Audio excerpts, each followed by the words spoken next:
primeiro, boa noite a todas que estão aqui. O pessoal ainda está chegando. Sejam todas bem-vindas. E eu quero, já de início, agradecer a nossa convidada de hoje, a Vanessa Ramos. Além de ser uma amiga muito querida, muito especial, é uma ativista nessa causa das mulheres. Nós já tivemos alguns projetos juntas, né, Van? E é sempre um prazer. E hoje, tê-la aqui comigo, com a Fábio, né, no Entre Irmãs. Quero que você saiba que é um espaço realmente de amigas, de irmãs, é uma irmandade.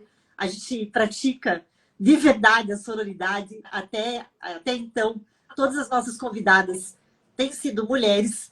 Não que a gente vá ser exclusivamente mulheres, mas num primeiro momento, a nossa ideia sim é abrir voz, abrir vez para que as mulheres possam participar, para que as mulheres possam falar.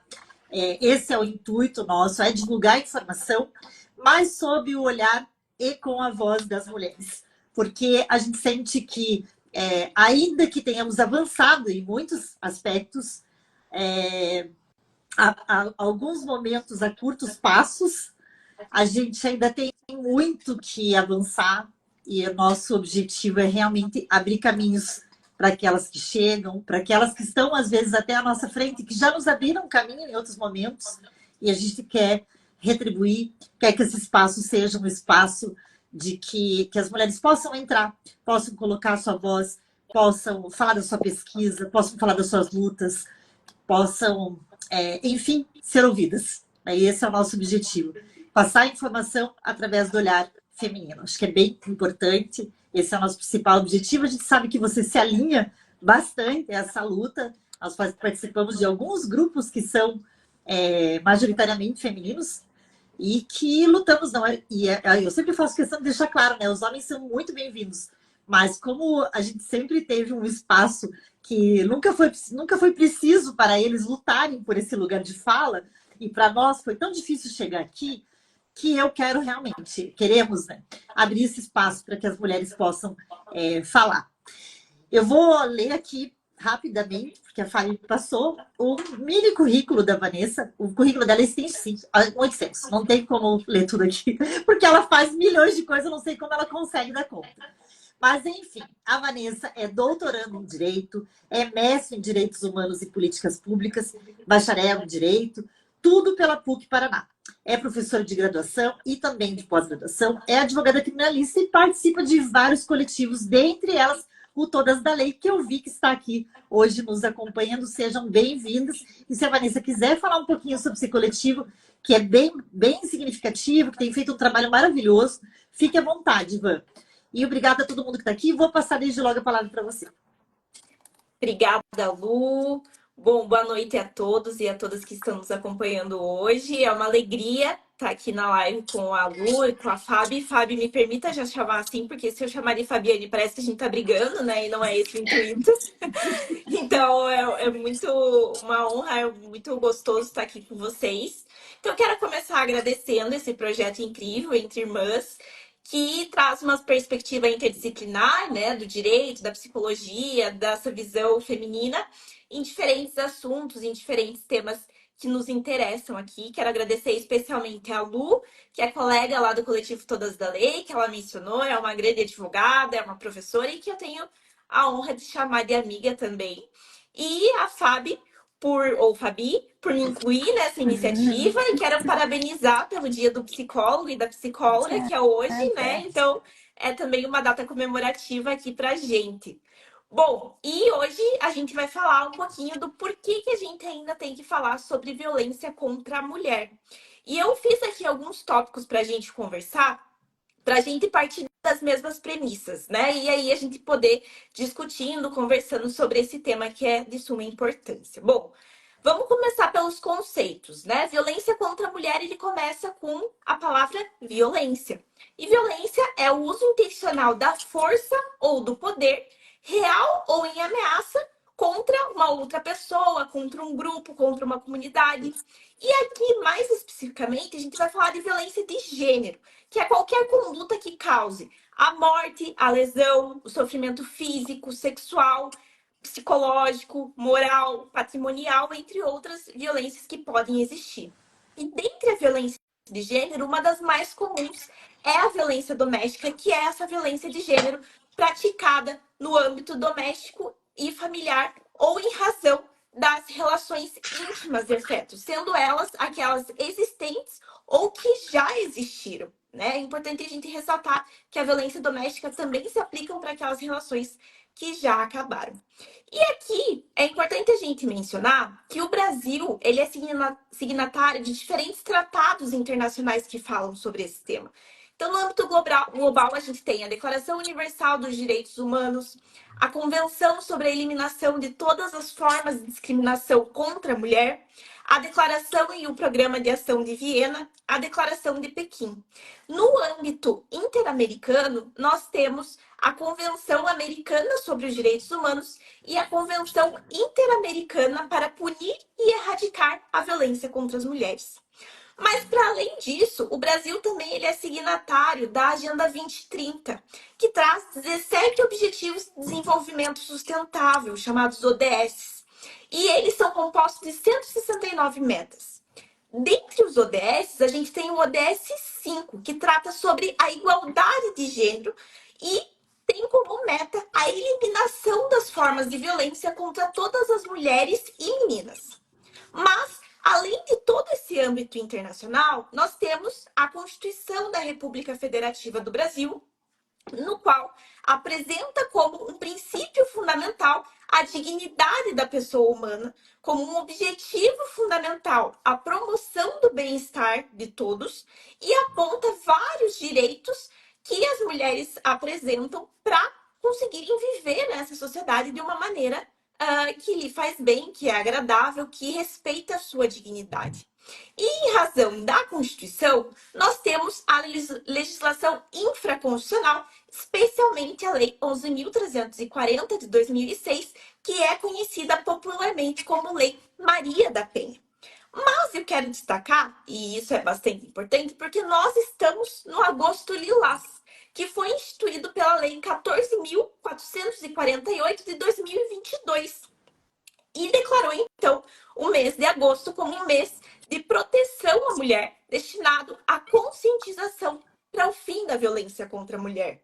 Então, o Agosto Lilás, ele tem diversos objetivos, como orientar e difundir as medidas que podem ser adotadas e informar os órgãos e as entidades que são envolvidas sobre esses canais de comunicação existentes para prevenção e proteção da mulher, prevenção da violência e proteção dessa mulher. Além disso, a promoção dos debates e eventos sobre essas políticas públicas de atenção à mulher, então o que nós estamos fazendo aqui está dentro dos objetivos do Agosto Lilás, apoiar as atividades organizadas e desenvolvidas pela sociedade, estimular a conscientização da sociedade com relação a esse tema, vincular campanhas na mídia e adotar outras tantas medidas que podem ser relacionadas com esse assunto.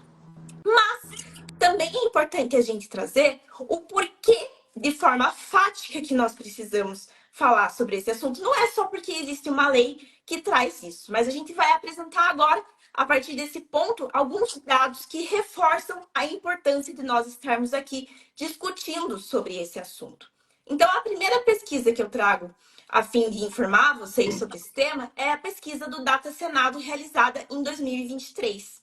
E lá eles apontam que 46% dos entrevistados acredita que as mulheres não são tratadas com respeito no Brasil.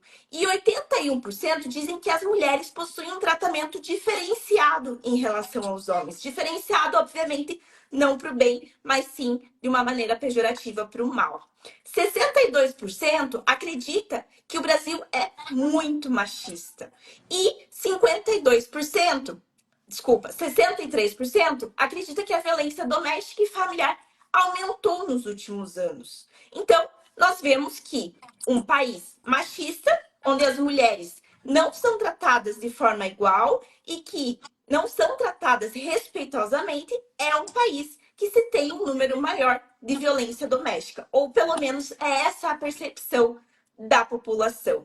E com relação a isso, apenas 52% acredita que a legislação brasileira protege em parte as mulheres e 33% acredita que a legislação brasileira não protege as mulheres. 67% conhece pouco sobre a Lei Maria da Penha. E olha que é uma das leis mais conhecidas no Brasil e mais acessíveis à população brasileira. E 68% conhece pouco sobre as medidas protetivas de urgência, que é um dos principais mecanismos de enfrentamento à violência contra as mulheres. A segunda pesquisa que eu trago é do Mapa Nacional da Violência de Gênero. E aqui é um mapa que é feito pelo Data Senado, em parceria ali com o Ministério da Justiça, com o Conselho Nacional de Justiça e do SUS. Então, é uma visão interdisciplinar sobre esses dados que vêm de diferentes fontes e que muitas vezes são difíceis de ser compilados para uma pesquisa, algo desse gênero. Então, é bem importante a existência desse mapa, inclusive para que o governo veja a situação real daquela violência e formule, então, políticas públicas adequadas e necessárias para enfrentamento desse problema público. Então, 202.608 mulheres sofreram algum tipo de violência em 2022. 3.423 dessas mulheres foram mortas violentamente. Mas esses números, eles são abarcados pela subnotificação, que é quando acontece alguma coisa que uma autoridade deveria saber, mas ela acaba não sabendo por diversos fatores, como, por exemplo, a mulher deixa de comunicar esses fatos às autoridades por N razões, por medo de sofrer represália da família, do companheiro, por medo do próprio atendimento da delegacia, do Ministério Público, do Poder Judiciário, pela falta de condição de acessar essas políticas públicas, pela dependência que ela tem daquele companheiro ou daquela família que ela está envolta nessa violência. Então, 61% das mulheres que sofreram violência em 2023 não procuraram uma delegacia. Mas em 2024, a gente vai ver que a coisa vai piorar. E, então, nós temos a estimativa que mais de 25 milhões de mulheres declararam que já tinham sofrido violência familiar e doméstica em 2023. Dessas 25 milhões, 529 mil recorreram às medidas protetivas. Mas em março, em março de 2024, já havia 584 registros de feminicídio nas delegacias do país. Então, nós temos, evidentemente, um grande número de mulheres que fala que sofreu violência doméstica, um pouco menos de mulheres que procuram alguma ajuda e bastante mulheres que ainda são mortas em decorrência dessa violência doméstica. E essa violência doméstica é cometida majoritariamente pelo marido ou companheiro dessas mulheres. Isso representa 52% do total dessas violências. E a violência mais comum, e é por isso que é muito importante nós termos essa visão interdisciplinar, é a violência psicológica, que é uma violência difícil de ser identificada pelas mulheres e difícil de ser relatada para as autoridades policiais. Mas a violência doméstica, ela é seguida pela violência física e pela violência moral. Então, aquele ciclo da violência doméstica, que nós já vamos falar daqui a pouco, ele começa com essa violência psicológica, mas ele vai se agravando ao longo do tempo, até chegar numa violência física e, às vezes, por muitas vezes, a morte dessa vítima, a morte dessa mulher. Então, a conclusão preliminar que nós podemos tirar daqui é que há uma diferença entre o que é previsto na legislação, nesses tratados. Essa imagem é muito bonita, mas isso não necessariamente ocorre com relação às mulheres. Então, há uma diferença do que está previsto, o que ocorre efetivamente, faticamente falando. Então, sim, nós precisamos continuar falando sobre a violência doméstica para tentar diminuir esses números e, caso nós não consigamos diminuir esses números, para que essas mulheres saibam os direitos que são inerentes a elas, como sujeitos de direitos, como pessoas humanas que são, e por essa razão devem ter sua dignidade da pessoa humana respeitada. Mas, para além disso, nós estamos falando aqui entre convertidas, né? Todo mundo aqui já sabe a importância de falar sobre a violência doméstica. A gente precisa sair dessa bolha. Então, é muito importante que todo mundo que está aqui assistindo preste atenção no que nós estamos falando para que possa repassar essas informações. Às vezes você tem uma amiga, uma irmã, uma conhecida que está sofrendo violência doméstica, mas ela não sabe o que fazer. E aí entra você, que estará bem informada, com uma informação qualificada, para poder ajudar essa pessoa e sair da bolha. E muitas vezes você tem um irmão, um pai, um tio que está cometendo violência doméstica e você tem que falar, cara, nada a ver. Tem que parar com esse tipo de atitude, que isso não é mais condizente com o que o século XXI ele espera de um homem. Então, é importante a gente aplicar essa fala tanto para as mulheres quanto para os homens, especialmente porque esse é um país machista. E eu quero encerrar minha fala aqui para a gente ter tempo de realmente discutir, falando como que essa mulher que é vítima de violência doméstica ela pode procurar ajuda. O primeiro ponto que eu quero ressaltar aqui é a necessidade do rompimento desse ciclo de violência doméstica. Então, como eu disse, o ciclo de violência doméstica ele é composto por fases que elas são circulares, por isso ciclo. Então, ela começa com uma violência que não é considerada tão grave por aquela mulher. Então, começa com um xingamento. Ah, você não pode usar essa roupa. Ah, todo o dinheiro que você recebe você passa para mim porque eu vou administrar. Ah, você não pode falar assim comigo, porque isso não é posição de uma mulher. Ah, é você que tem que fazer a janta, lavar a roupa, limpar a casa, cuidar dos filhos, enfim. Então, nós temos essa primeira fase, que é um pouco mais leve, entre grandes aspas. Na sequência, a gente tem uma fase que piora essa violência. E normalmente, ela piora a partir de uma violência física. Então, aí entra um tapa, um soco, um empurrão, um apertão, um beliscão. Isso não pode acontecer, não é normal isso acontecer.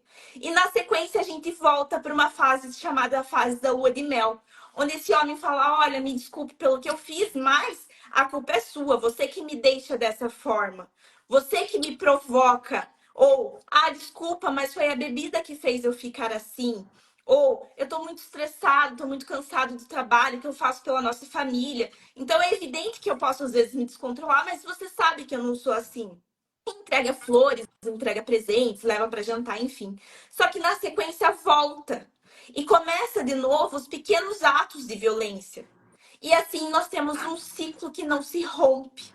E é importante a gente falar que para romper esse ciclo de violência doméstica, a mulher ela tem que identificar esses sinais que ela está sofrendo violência doméstica. Porque muitas vezes essa vítima ela não sabe que ela está sendo vítima de violência. Então, nós temos diversos meios de identificar que você está sofrendo violência doméstica ou uma pessoa que está próxima de você está sofrendo violência doméstica. Então, aqui nós estamos falando de um medo constante. Você está na tua casa e você tem medo que o seu companheiro chegue. E medo do quê?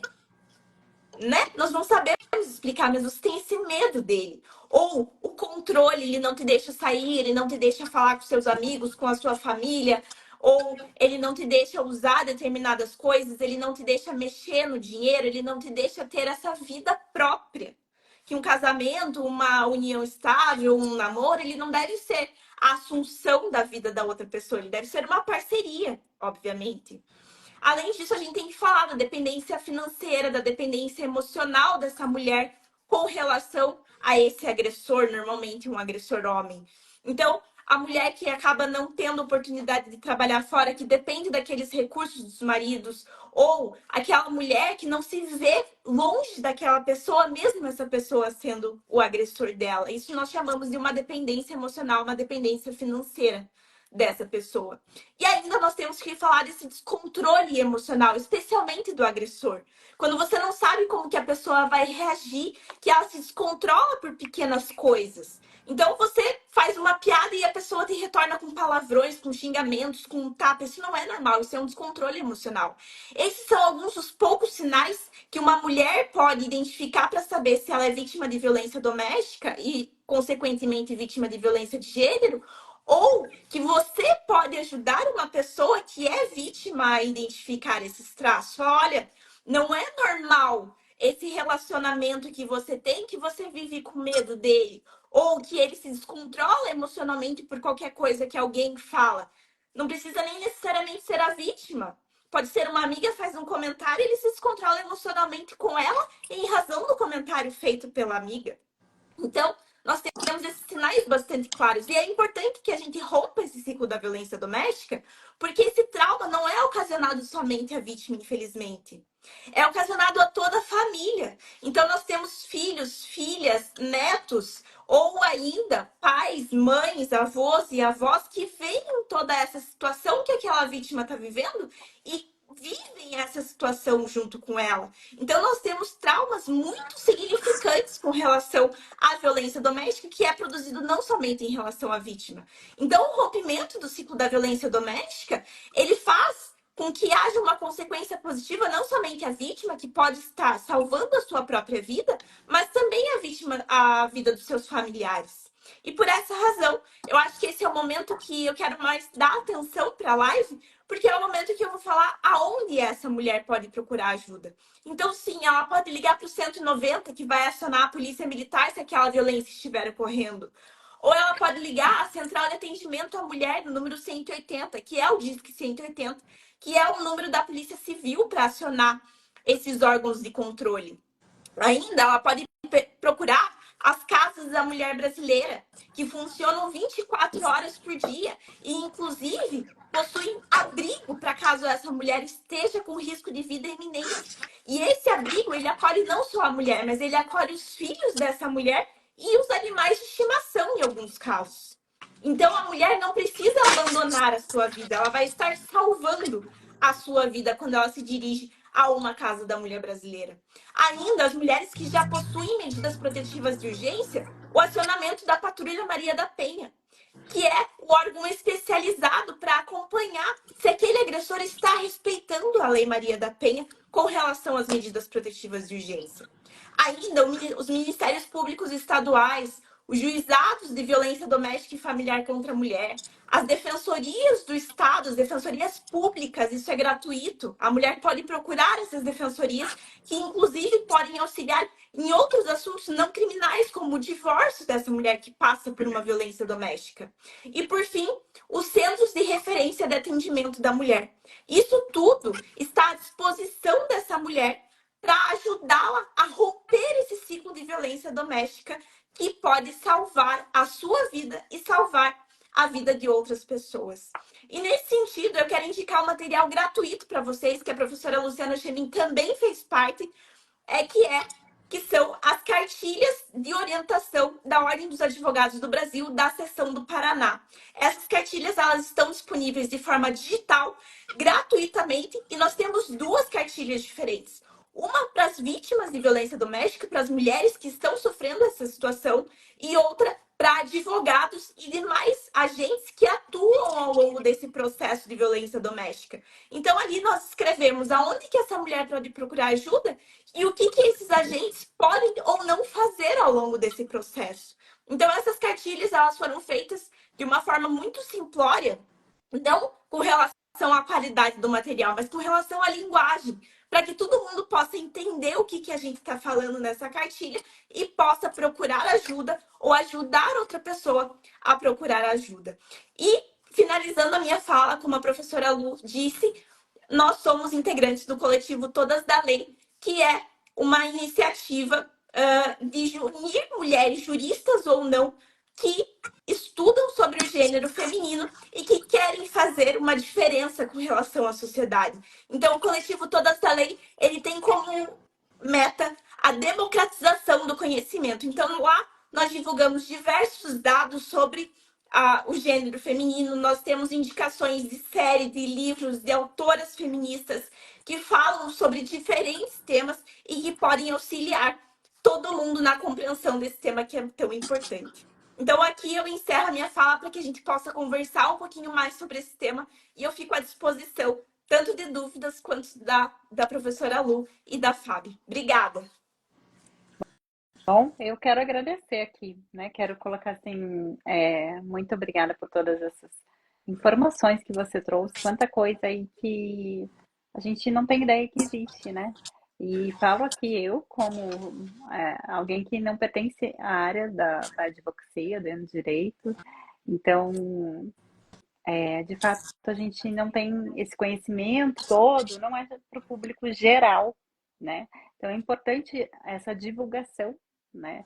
De como funciona, de como é, mas eu também quero trazer aqui aqui dentro da tua fala você colocou sobre a lei e a questão do cumprimento dessa lei. Né? E vou trazer aqui a Marilde colocou: a mulher já tem vergonha de fazer a denúncia e na própria delegacia da mulher não existem lugares apropriados e adequados para que ela se sinta melhor. Né? E começa por aí, a própria delegacia da mulher acolher melhor quanto à sua estrutura. E é de fato, né? Assim, o que eu compreendo, assim, profissionais que trabalham nessa área têm que, independente de qual a área de atuação dele, se trabalha com vítimas, né?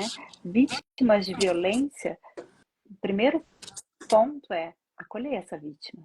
Não quer, não, sendo psicólogo, escritor, primeira coisa tem que acolher, né? Essa vítima já está num enfrentamento muito grande, né? Tá tendo uma coragem para chegar lá e denunciar uma violência. Então, tudo que ela passou. E aí, por que eu falo disso? Porque talvez até antes de chegar na lei efetivamente, seja mais fácil para essa vítima pedir ajuda, a rede de apoio, como você bem colocou, uma amiga, né, um conhecido ali que você sabe que vai te levar, que vai pegar na sua mão e vai falar: eu tô junto, você não tá sozinha, né? E vai te ajudar a ter coragem para enfrentar, porque sim, vão ser muitos enfrentamentos, né? Sim, são vítimas que são julgadas, infelizmente, sim. Então, por isso que eu falo tanto aqui do acolhimento e coloco assim o quanto a gente tem que olhar para a mulher nesse contexto histórico, como você colocou, né? Como a Lu também colocou, a gente não precisa aqui falar do homem. Por quê? Porque historicamente ele tem um lugar na sociedade e a mulher ela está em busca desse lugar ainda, porque não podemos dizer que já temos. A gente pode dizer que a gente constrói no dia a dia, que a gente sente, infelizmente, né, as consequências dessa história, né? E aí o que eu quero colocar aqui é assim, que você também falou sobre a violência psicológica, né? E muitas vezes, né? Muitas vezes, assim, em sua grande maioria, a violência ela começa com a violência psicológica. E a violência psicológica, ela não é vista. Não tem como você provar. Ela é sentida. E aí, o que eu quero colocar aqui é sobre a questão da identidade. Forma, né? A identidade. Como que eu vou perceber, como que eu vou me dar conta que eu estou sofrendo violência psicológica? E aí, por isso que eu trago a questão da identidade, como se forma a nossa identidade, como que a gente se vê no mundo, né? Então, pensando nos nossos papéis, né? Um dos pontos, né? O que eu sou? Olha, eu sou mulher, então eu vou minando essa mulher como mulher, eu vou mostrando que olha como fica feia essa roupa em você, olha como você não faz. Não vou ficar falando muito aqui, né? Porque senão eu não deixo a Lu falar, mas o que eu estava falando é sobre a questão da identidade, de como que vai se minando isso, né? E eu posso te dizer, de maneira geral, esse parceiro ele vai depreciando, né? Com críticas essa pessoa. Né? E aí eu coloco, por isso que eu coloquei num âmbito geral, né? Num âmbito financeiro, num âmbito pessoal, num âmbito emocional, ele vai depreciando, ele vai minando, vai desqualificando essa pessoa, né? Não de uma maneira muito explícita, muitas vezes de uma maneira implícita, né? Como não precisa trabalhar, não precisa você fazer, deixa que eu faço, e aí eu vou tirando, né? Por isso que eu falei dos papéis, um papel né, dessa pessoa do que a profissional que provê, né? Mas eu não quero me alongar, eu posso ir falando disso ao longo do nosso bate-papo, porque senão fica só eu aqui conversando, né? A Teia falou que agora tá boa a conexão, então que bom. E vou colocar assim, para quem está assistindo aí, a gente coloquem aí perguntas, né? Vamos, para participar aí junto com a gente vai aqui tentando responder, tá bom? Lu, fale. Bom, primeiro é que as duas falaram bastante questões importantes. Eu anotei aqui, pontuei algumas questões que a Vanessa colocou. Vi também aqui as perguntas aqui das nossas participantes, até muitas vezes apenas em casa, na frente dos outros, até fazer elogio. É a máscara social, né? Que também é um ponto importante a ser falado. Mas eu quero primeiro comentar aqui sobre alguns pontos que a Vanessa colocou e que a Fábio trouxe também. Primeiro deles que eu quero colocar é porque sempre, para mim, a primeira coisa que eu questiono, e acredito que a Vanessa, que trabalha com isso também, é esse contrassenso realmente de termos uma lei que é conhecida não só no Brasil, no mundo inteiro, e que é tida como uma das melhores leis no enfrentamento à violência doméstica e familiar, e ainda assim as nossas estatísticas estão lá em cima, são as piores possíveis. Eu falo, os nossos corpos estão nas piores estatísticas desse país. E isso não é absurdo, é um contrassenso. E é algo que sempre fico ali, né, martelando, assim, por que isso? Por que isso? Aonde que estamos errando? E aí a Vanessa trouxe um ponto que eu achei bem importante. Ela trouxe vários, mas esse é o primeiro deles que a gente precisa olhar. É claro que a gente vai falar já do patriarcado e do machismo, porque isso envolve tudo, não temos como fugir disso. Mas um ponto-chave é a questão da informação. Veja, a Lei Maria da Penha é uma lei que tardou a chegar. Tardou e frise-se. Ela não veio de espontânea vontade pelo brasileiro, não. A gente sabe que ela é fruto de uma punição sofrida pelo Brasil, que foi extremamente relapso, agiu com um descaso, uma indiferença absurda em relação à violência perpetrada por uma mulher, que hoje é cadeirante, que é a Maria da Penha, que deu nome a essa lei. E eu sempre falo dela porque não é só o nome, é uma história, né? Uma história de vida que se propôs, a história dela veio para mudar outras histórias, algumas que tenham talvez mais sorte do que ela. Né? Porque ela está ali. Podia não estar aqui, porque essa era a intenção do agressor. Está. Não da forma como ela gostaria, com certeza, porque não foi ela que pediu para estar hoje numa cadeira, mas está ali e está lutando por outras mulheres. Desde 2006 nós temos essa lei. E quando a Vanessa leu o percentual de pessoas que desconhecem a lei, é algo que me parei aqui e falei, 18 anos da lei esse ano. E ainda tem gente que não conhece. Espera lá. Então, se a gente pode começar por algum lugar, se tem pontos que ainda são muito difíceis da gente quebrar, tem paradigmas que não se mudam de uma hora para outra, especialmente quando a gente vem de uma cultura de machismo, de misoginia, de sexismo, enfim, de que coloca a mulher num lugar inferior, até nós mudarmos isso, é o que a gente procura todo dia.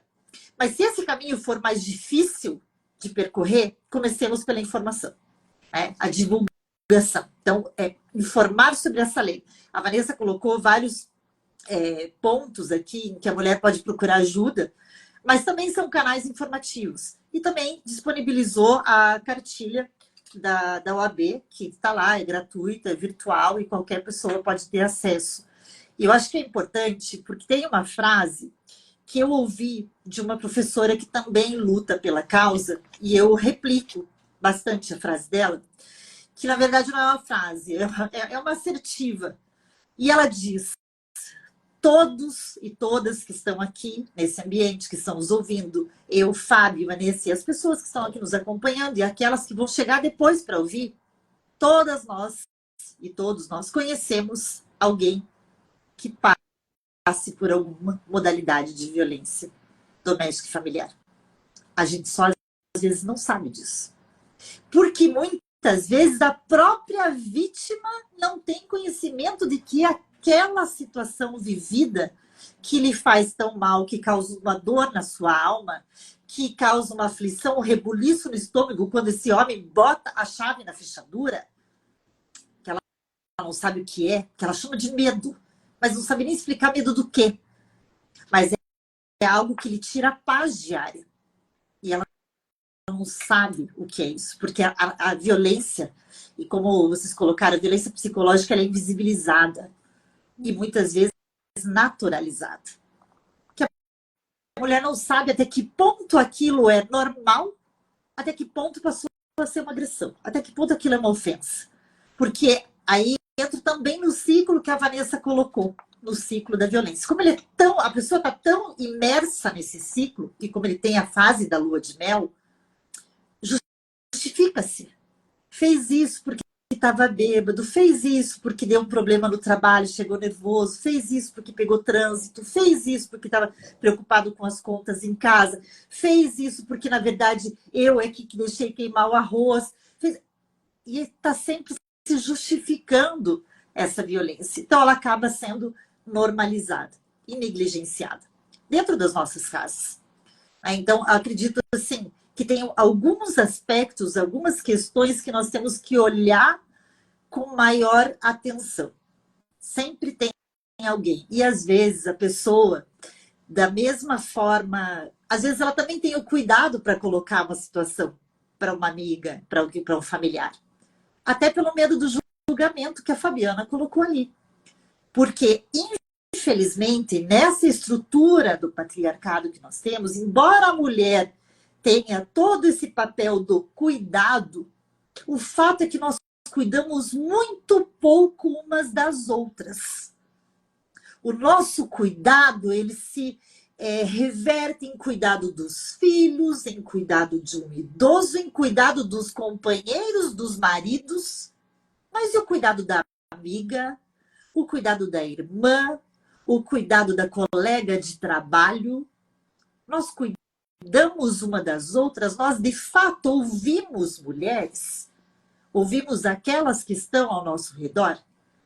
Ouvimos, quando eu falo, é ouvir de fato, e não ouvir para já...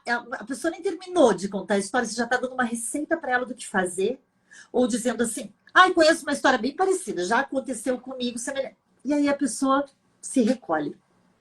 Então, acho que são questões, às vezes a gente pensa numa fórmula, né? Quando eu penso nesse contrassenso da lei das estatísticas, fico, meu Deus, mas o que pode ser feito para reverter isso? Porque sabemos, ao fim e ao cabo, que a raiz de tudo isso é o patriarcado, é uma cultura machista, que impede que mulheres ocupem determinados espaços, lugares e que tenham voz. Isso é fato. Ainda há muito, às vezes até vem com uma piadinha extremamente pejorativa de que a mulher tem que esquentar a cabeça no fogão e esfriar no tanque. Quantas vezes não vimos isso? Né? A mulher, então, tem os lugares para nós são muito delimitados e são eles que escolhem. E isso não é de hoje.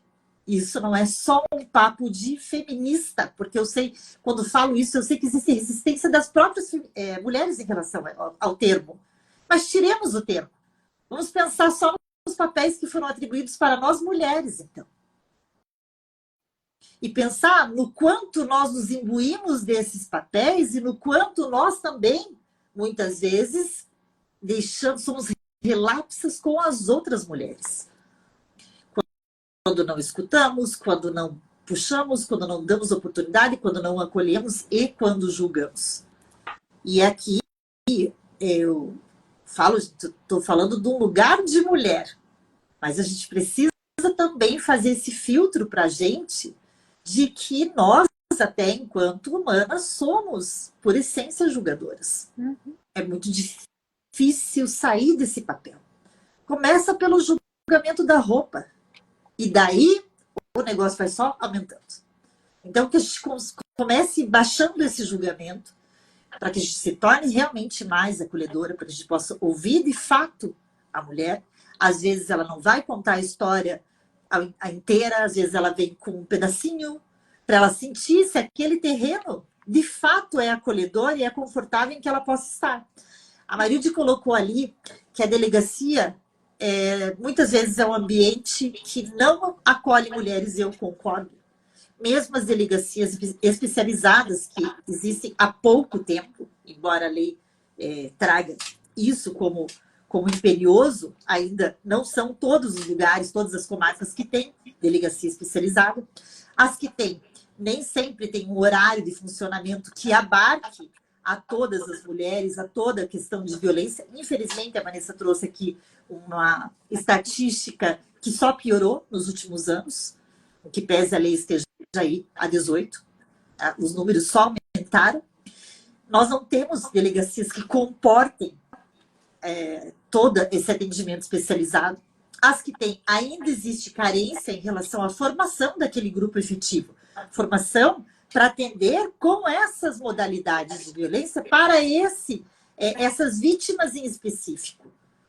Porque até nós, na advocacia, né, Ivan, como a gente atende no criminal, quando a gente traz esse recorte para o gênero, o nosso olhar também é diferenciado do outro cliente que, de repente, é um homem que está do outro lado. E tem que ser. Não é à toa que existe um protocolo para julgamento de gênero.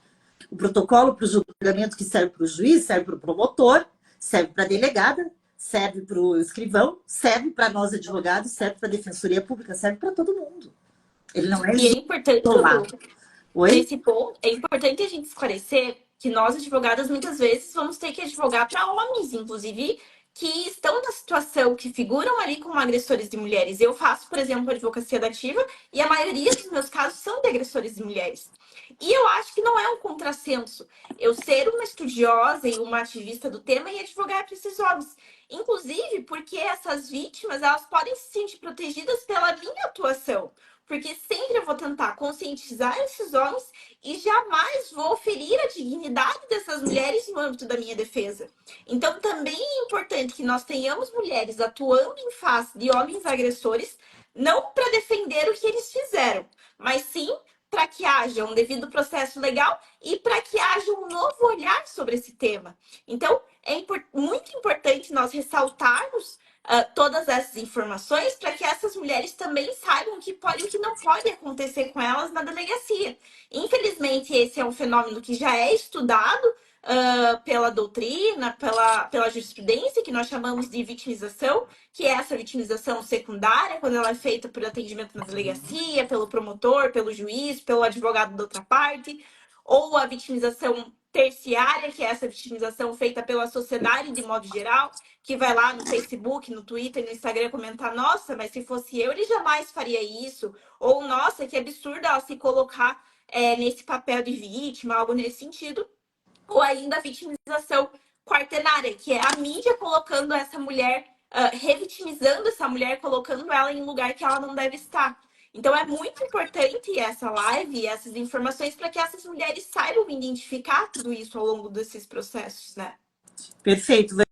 Aqui eu estava lendo aqui a Mari, que é advogada, que atua também em defesa das mulheres e tudo mais, e ela colocou aqui, achei bem importante, não sabe identificar. Esses dias, dando uma palestra, falamos sobre violência patrimonial. E quando percebi, a colega estava dando exemplos que eu havia vivido, e só me atentei naquela ocasião. A violência patrimonial também é uma violência que é muitas vezes naturalizada por conta de uma questão cultural, de que o homem é o detentor, ele é o chefe da casa, então é ele que organiza financeiramente aquela família.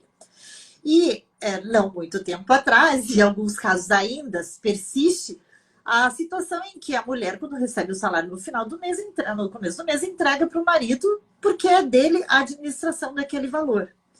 E é ele que faz o controle. Vejam, gente, eu não quero entrar aqui nessa esfera dos combinados entre casais, porque há situações em que funcionam muito bem dentro de uma dinâmica ali, de que um organiza tal coisa e outro, porque um não é tão organizado financeiramente em relação a isso. Tudo bem. Não é disso que nós estamos falando. Nós estamos falando na questão do exercício desse controle como uma forma de manipulação, como uma forma de minimizar os potenciais dessa mulher, de colocá-la num lugar de inferioridade, né, de colocá-la num lugar de subjugamento, em que ela fique ali refém desse homem. Porque quando a Marilde comentou ali sobre a dependência econômica, ela é um fator que leva muitas mulheres a não denunciarem, inclusive. Não é o único. A dependência, eu estava fazendo uma lista aqui das dependências e pensei, cara, a dependência econômica é uma delas. Mas tem a questão dos filhos, tem a questão da dependência emocional, tem a questão da sociedade, sim, tem a questão da sociedade, tem a questão da moral e tem a questão religiosa, que muita gente não fala, mas que sim. Ainda existe, eu não tenho nenhum problema em falar sobre isso, sei que algumas pessoas têm um cuidado, porque nós somos de um país predominantemente católico, evangélico, enfim. O exercício da religiosidade não pode tolher a liberdade de uma mulher ao ponto dela não existir. Não pode. O exercício da minha religiosidade, da minha fé, não pode me impedir de ser quem eu sou. Pelo contrário, né, Lu? Essa Pelo religiosidade, ela tem que exatamente. ressaltar a identidade da mulher e ela tem que ser utilizada muitas vezes para denunciar essa violência que está sendo sofrida. A pesquisa também que eu trouxe para vocês mostra que o primeiro lugar que essas mulheres procuram ajuda é na família e o segundo é a igreja.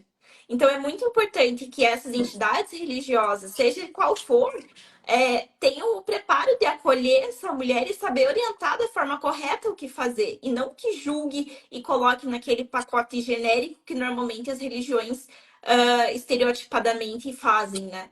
Aí eu coloco... Especialmente aquela questão de que a mulher compete o sucesso ou insucesso de uma relação, do casamento. E aí eu coloco uma questão do casamento, né? De fato, né? A religião olhar o casamento como ele deve ser mesmo, um casamento, os dois juntos. E nesse contexto, alguém está deixando de existir, né? Se é uma relação, são dois. E para essa relação existir, os dois têm que estar íntegros, né? E aí eu estou falando de individualidade, não estou falando de individualismo, que são coisas diferentes. A individualidade dos dois deve permanecer durante toda a relação, deve ser respeitada durante toda a relação. Senão não tem casamento, senão é um papel, não existe um casamento, de fato.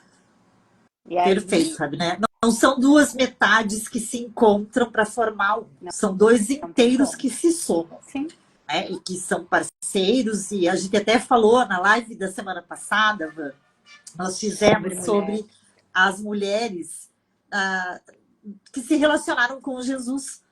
E nós trouxemos até essa questão de Eva, né? Dos estigmas que existem, do quanto Eva foi estigmatizada.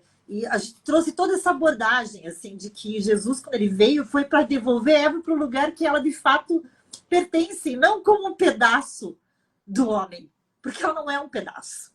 Né? E a gente trouxe exatamente isso, da parceria, do que significa, dos significados que tem na Bíblia, porque também são distorcidos muitas vezes para colocar a mulher num lugar de inferioridade. E que não pode acontecer. Que a religião, e como a Vanessa falou, e é muito real. A última pessoa que elas procuram é um escritório de advocacia, gente. Não, a última, acho que é até a psicóloga, tá, Fábio?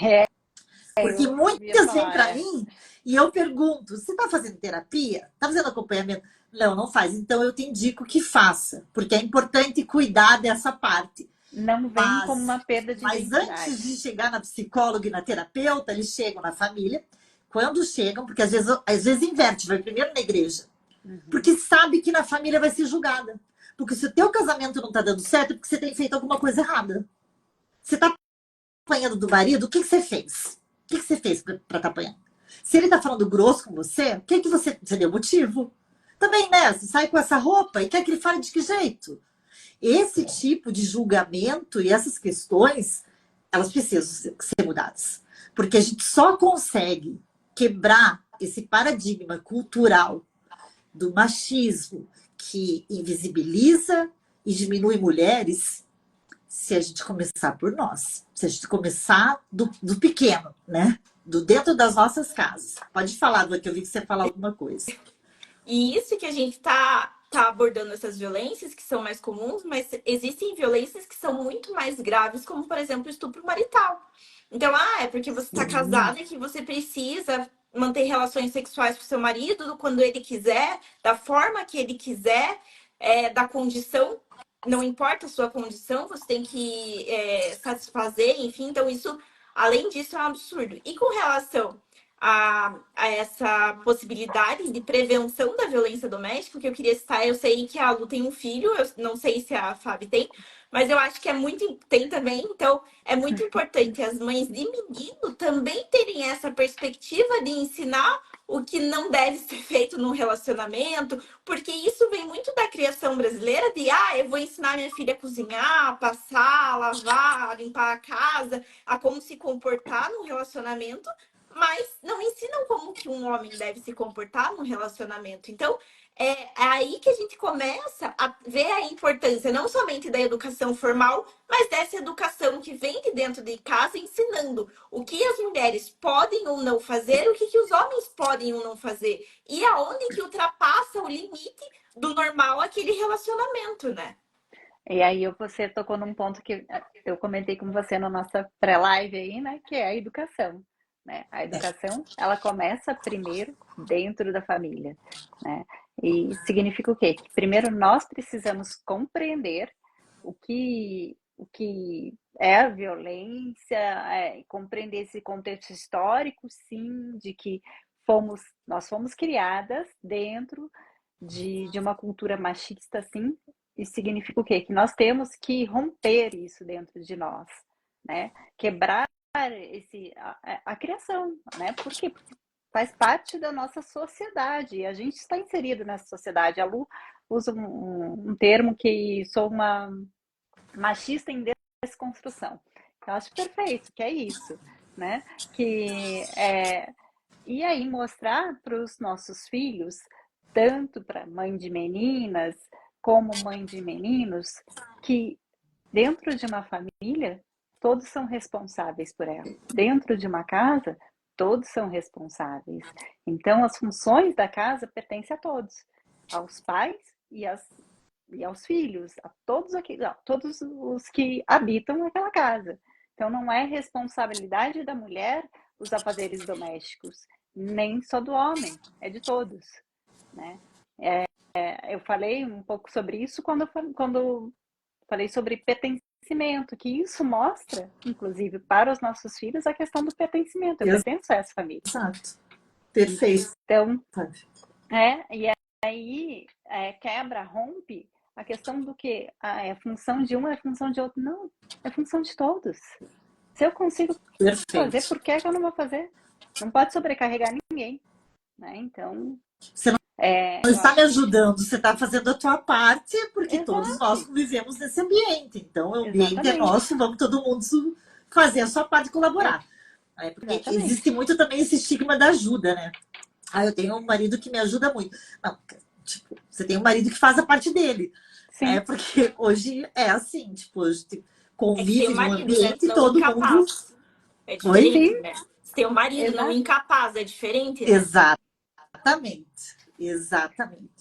Ele convive, ele habita aquela casa também, né? Ele não só passa por aquela casa, ele não tá no hotel, ele habita aquela casa. Então tem que eu acho que é junto, importante, né? porque assim, começa dentro da casa e se estende para as relações, né? As relações que os nossos filhos, a gente tem filho menino, tem conosco, tem com as mulheres da nossa família, são relações que eles vão replicar lá fora. Então é importante que a gente mostre a paridade, a equidade, a igualdade, enfim, deem o nome que deem, dentro das nossas casas. Porque se dentro das nossas casas a gente trata com essa diferença de que um parece ter mais competência para determinada coisa do que o outro, eu falo assim que tem habilidades que nós somos treinados. Tem características que você exerce mais, exercita mais do que outras. Mas isso não é para diminuir ninguém, porque a gente tem habilidades que um ou outro vão se reforçando mais, mas que isso, em momento algum, pode ser colocado como no lugar de diminuição ou de enaltecimento do outro, entendeu? Não, porque a gente está num espaço de igualdade. E acho que isso tem que ser reforçado dentro das nossas casas. Começa quando são crianças e que a gente já começa, às vezes, fazendo comparação entre um e outro. Que também não dá. Não dá, porque cada um tem as suas peculiaridades dentro da sua individualidade e da sua igualdade. Né? Porque, apesar das diferenças, somos iguais. E acho que isso também tem que ser mostrado dentro de casa. Com uma linguagem, é claro, que vai mudando ao longo das fases dos filhos, mas que tem que acontecer. Não pode ser deixar de acontecer por conta de que é só uma criança e tal. Não, porque é de pequeno que a gente ensina. Quando a gente coloca a menina ali para fazer comidinha e cuidar das bonecas e o menino para cuidar dos carrinhos, ou a menina vai ajudar a gente a arrumar a mesa, enquanto o cara pode ficar assistindo, jogando videogame, aí já começa uma mudança. Por mais sutil que seja, por menor que seja. Né? Você chama a tua filha para ajudar a arrumar a mesa, chama o teu filho também. E tá tudo certo. Aí vai dentro da idade e tudo mais, você vai adequando as atividades que podem ser feitas. Mas eu acho que é importante que elas sejam partilhadas entre todos da família, independente do gênero. Perfeito. Van, tá, nosso horário deu aqui. Eu queria ver se tem mais alguma coisa que você queira colocar. E depois eu faço um fechamento. Fábio também, se quiser colocar alguma coisa. Eu acho que a palavra que define tanto o projeto aqui encabeçado por vocês quanto essa nossa live é a sororidade, né? Essa empatia com relação às outras mulheres, sejam amigas, irmãs, companheiras, conhecidas, enfim, familiares em geral, que podem apresentar esse ombro amigo para ajudar e para ser ajudada, né? Então, eu queria agradecer novamente a oportunidade da gente falar de um tema tão importante e eu sempre estou à disposição para falar com vocês, porque eu adorei essa dinâmica, adorei a live. Ai, que bom. E vocês são sensacionais. Bom, eu quero agradecer aí. Eu tô já íntima aqui, te chamando de Van também, viu? Então, quero te agradecer. Quero dizer que, nossa, aprendi bastante. Você trouxe bastante informação super importante de ser divulgada, assim como você bem colocou. Temos que divulgar, né? Aonde pedir ajuda, como pedir ajuda, os lugares que tem de fácil acesso. E também para tornar isso menos tabu, sabe? Menos. Não, a gente tem. Gente, estamos falando de violência, né? É uma vida que está ali. Então, temos que olhar com maior cuidado e menos julgamento, né? Como você bem colocou aí, a sororidade, né? Então, vamos sim olhar para nós, mulheres, entendendo das nossas lutas, entendendo que sim, estamos em busca de ocupar o nosso lugar efetivamente, mas existe sim um processo que não é fácil, e aqui eu falo como mulher porque todas nós sabemos que não é fácil, não existe nenhuma mulher aí que em algum momento da vida não tenha se sentido, eu vou ousar dizer inferior, e ter que pensar, não, peraí, não, eu não sou inferior, não, eu não vou me colocar nesse lugar.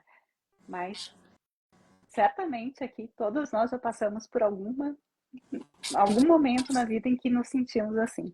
Então, que sejamos voz, né? Que sejamos voz para que isso não se repita, porque a gente é ser humano, a gente merece sim, né? A gente está aqui por uma razão, e a razão é fazer uma diferença no mundo. Então, vamos começar por nós mesmos. Quero dizer que sinta-se em casa. O Entre Irmãs realmente, eu acho que pensou nele como um espaço de acolhimento, como se fosse a sala de estar da tua casa, sabe? Tipo, não é para ser uma coisa formal, é para ser realmente um bate-papo, é para ser leve, mesmo que a gente traga temas que são profundos, que são às vezes até pesados e difíceis, que são sensíveis, mas que a gente precisa tocar nessas feridas. A gente não pode deixar de falar, justamente porque essas falas podem trazer a transformação para alguém que está do outro lado, ou para alguém que conhece uma pessoa que esteja passando por isso. Então, sim, a gente nem sempre aborda temas que são fofinhos de trazer. Às vezes os temas são espinhosos mesmo, são doídos, mas que a gente precisa trazer se a gente quiser efetivamente viver naquele mundo mais próximo do ideal que todos nós almejamos, que é um mundo de mais igualdade. Então, o que eu queria deixar como mensagem final, a Van trouxe inúmeras legislações que são avanços que nós tivemos nesse contexto de enfrentamento à violência doméstica e familiar, mas que ainda não têm se mostrado suficientes para que a gente encontre, de fato, um lugar de igualdade, de autonomia, de liberdade e de respeito que, por hora, infelizmente, seguem apenas no papel. Então, que a gente possa, a partir das nossas pequenas atitudes, umas com as outras, mudar esse cenário. Por todas nós. Por mim, pela Van, pela Fábio, por vocês que estão aí e por todas. Que a gente possa realmente caminhar para um futuro em que a gente deixe de ocupar as piores estatísticas desse país e passe a ocupar as melhores estatísticas no tocante à paridade de gênero, à igualdade, à liberdade, ao respeito, que a gente possa ocupar assento naqueles espaços que muitas vezes ainda nos são negados. Mas é que só lá nós vamos poder também fazer alguma coisa a mais.